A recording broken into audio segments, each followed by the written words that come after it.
How to forward a GoDaddy domain. So what you need to do is log into your GoDaddy account, and once we have been logged in, click on your name in the top right corner and go to My Products. From here, we will simply find the domain which we want to forward. So this is going to be the one for me, and we will need to click on Manage. Now once we have clicked on Manage for this specific domain which we will be forwarding, here if we scroll down, then we will see some quick links and we can just select forward domain.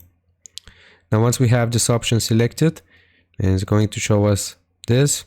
So automatically send your domain traffic to a different destination, and we can do Tumblr, Weebly, Wix, Squarespace, all of these providers here.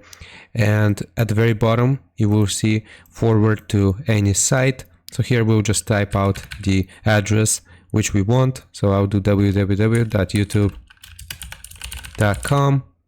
And if we click on connect, then this will forward our domain to that specific website which we have selected here. And that's how you do it. I hope this helps. Leave a like and sub, and I'll see you next time.